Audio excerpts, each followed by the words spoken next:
Hello, everyone. My topic today is on schizophrenia and what you need to know.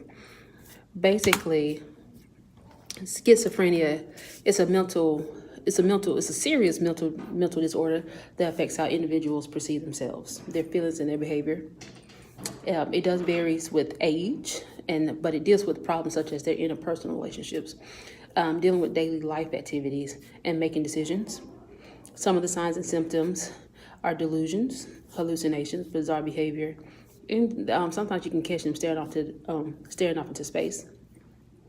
One thing I've learned, it is hard to diagnose a teenager with schizophrenia because it's too early. The kids are going through early adolescence, and they're going through the changes as well. There's changes in and out of their lives. They're going through changes with their puberty, emotions, the physical behavior, peer association. So at the stages of young adolescence through mid-adolescence to late adolescence, the physicians tend not to diagnose teenagers with schizophrenia just because of the changes that they're going through naturally. Also with schizophrenia, it is a complex disorder. It's a very complex disorder. You cannot physically see it. You have to actually watch somebody go through the channels. But since it is a complex disorder, it has multiple channels that cross connects with this along the neurotransmitter system. So there are several changes that indicates that the neurotransmitter is not functioning as well. It's dysfunctioning, as a matter of fact, and it's prominent. The dysfunction lies in the prominent stages in the prominent neurotransmitters of your dopamine, your glutamate, your serotonin, and your GABA. These are connections. Also, the connection with schizophrenia is with genetics and the environment, along with circuit defects along the prefrontal cortex and subcortical structures. They play a part of it as well. So let's talk about schizophrenia and the transmitters and their neurotransmitters.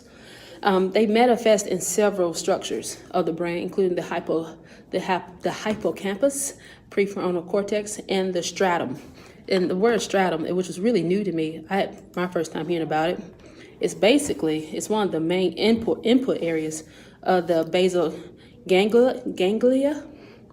It receives the bulk of its incoming fibers from the cerebral cortex, but it also receives afferent fibers from the thalamus and other parts of the brain. And what they do is they send back all these connections to and from the brain. It also gives us a connection how we work as a human being.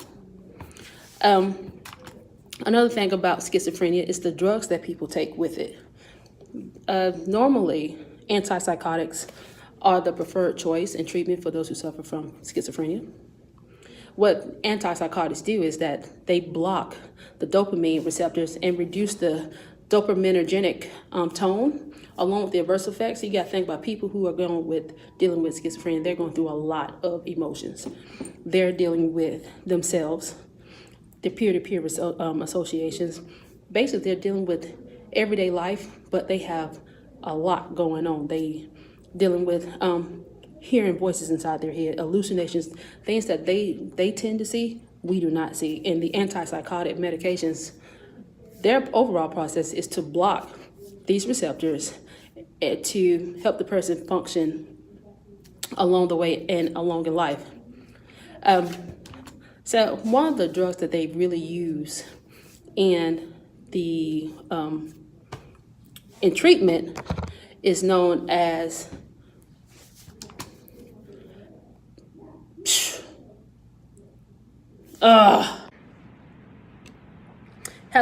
Hello. My topic is schizophrenia. And so what you need to know that schizophrenia is a mental order, well, it's a complex mental disorder that affects about 1% of the world's population.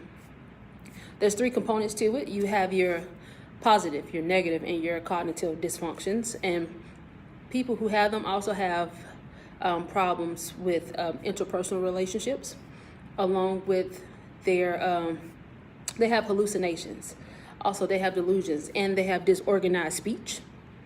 Some other symptoms might include some social withdrawal, also lack of motivation, and cognitive symptoms such as short attention spans and learning difficulty. So one of the first onsights of schizophrenia is it's the manifestation of the first episode, or when the person first starts acting out, which consists of decline in the cognitive and some of their social functions. Pediatricians, well, not pediatricians, but doctors are real careful not to diagnose teenagers too early with schizophrenia, because they're going through the age of adolescence. We all know with adolescence, we're constantly changing, we're constantly going through something. Our friends are changing, our emotions are changing, physical changes, everything, behavioral changes.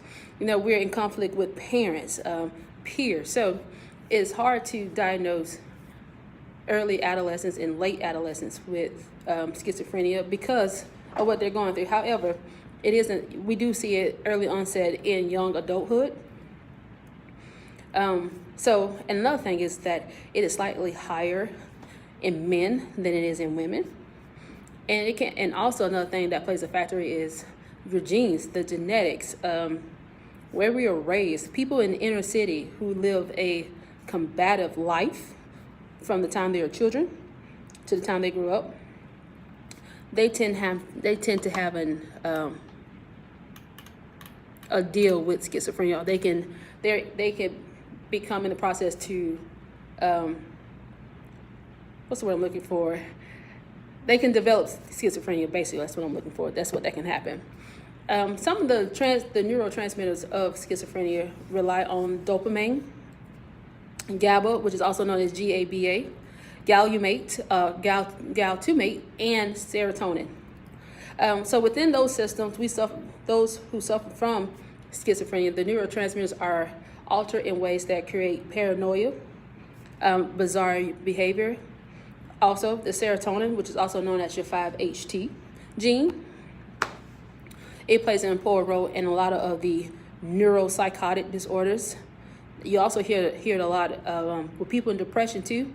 I know I was doing a paper on people who have borderline personality disorder, and serotonin is a part of the neurotransmitters that causes them to act in a certain way, to have that impulsive behavior that they crave to have.